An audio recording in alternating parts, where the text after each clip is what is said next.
Hi යාළුවනේ සුබ දවසක් වේවා ඔයාලට.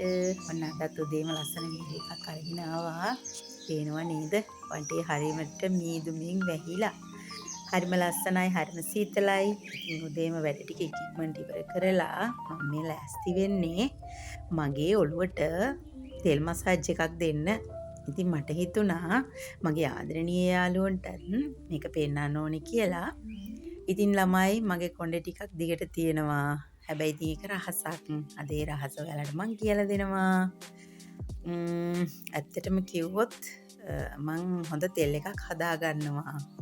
ඉතින් ඒ තෙල් එක අද නම් ඉවර වෙලා තෙල් බෝතලේ. ඒ නිසා මට හිතුණා මගේ යාළුවන්ටත් ඒ තෙල් එක හදා ගන්න විදිය කියලා දෙන්න ඕනේ කියලා. ඔන්න ඉතින් මගේ තෙල් බෝතලේ හිස් වෙලා. ඉතින් දැන් අපි බලමු කොහොමද මේ තෙල් බෝතලේ පුරවගන්නේ මොන තෙල් වලින්ද කියලා. අද මං කියලා දෙන්නේ කොණ්ඩේ දිගට ඝනට වවා ගන්න හදා ගන්න තෙල් එකක්. ඉතින් මේකට ඇත්තටම ගෙවල් වල තියෙන දේවල් වලින් තමයි මං හදාගත්තේ. ඔන්න ඉතින් ඕන වෙනවා අපිට කොමාරිකා හොඳ පැහිච්ච අතු දෙකක් ඕන වෙනවා. ඉතින් මං අපේ ගෙදර නම් කොමාරිකා හදාගෙන තියෙනවා. කොමාරිකා ගොඩාක් හොඳයි හමට. ඒ වගේම හිස් කබලට ගොඩාක්ම හොඳයි. ඉතින් මං ගන්නෙ කොමාරිකා මේ වගේ පිටි දෙකක් අරගෙන ඉස්සෙල්ලාම කරන්නේ හොඳට සෝද ගන්නවා.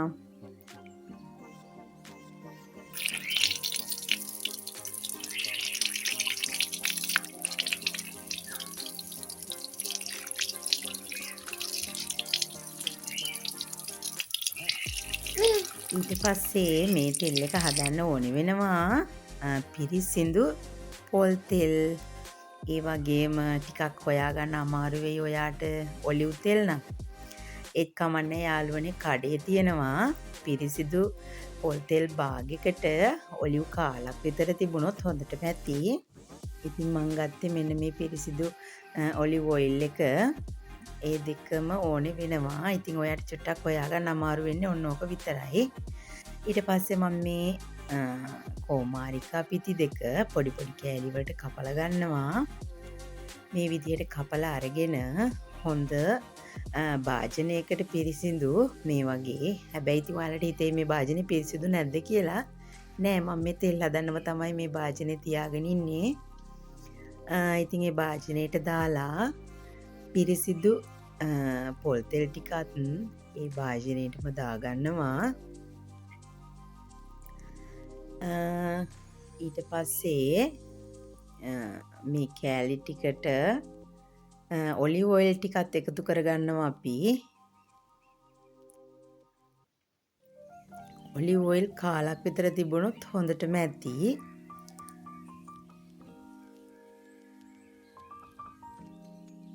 සමහර විට ඔයාට හිතෙන්න පුළුවන් ඔලිව් ඔයිල් නිසා කොණ්ඩ ගස් ටික ගැලවිලා යයිද කියලා.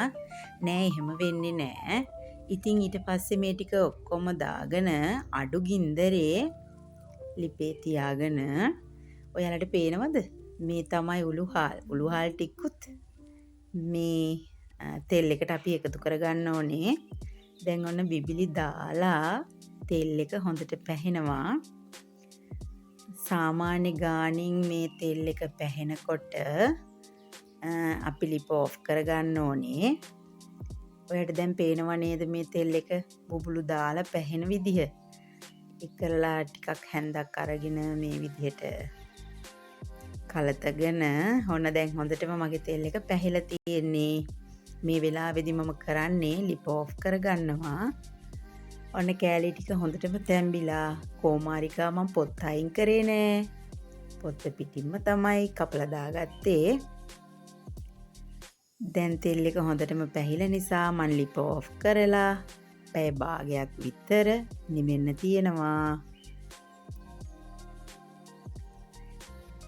හොඳට මේ වගේ කෑලි ටික තැම්බිලා තියෙද්දි අපේ තෙල් එකට හොඳටම ප්‍රමාණවත් වෙනවා ඒ ගාන.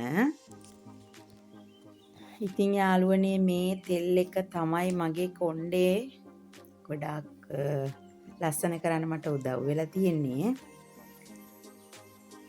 ඉතින් ඔන්න ඔය වගේ තමයි පැය භාගයකට විතර පස්සේ හොඳටම නිමිලා හැන්දක් අරගෙනත් මේ කෑලි ටික පොඩි කරලා මිරික ගන්න පුළුවන්. නමුත් ඉතින් අතින්ම මිරික ගත්තොත් හොඳට ඒක මිරිකෙන නිසා මං අතින්ම තමයි මිරික ගත්තේ. ඔයාටත් පුළුවන් ඒ වගේ අතින් මිරික ගන්න. ඉතින් කෑලි ටික අයින් කරලා මම දැන් මගේ හිස් වෙච්ච බෝතලෙට මේ ටික දාගන්නවා. මේ බෝතලෙත් තියෙනවා සැවැන්දරා මුල්, ඒ වගේම කළුදුරු ඇට, ඊට පස්සේ උඩු හාල් ඇට.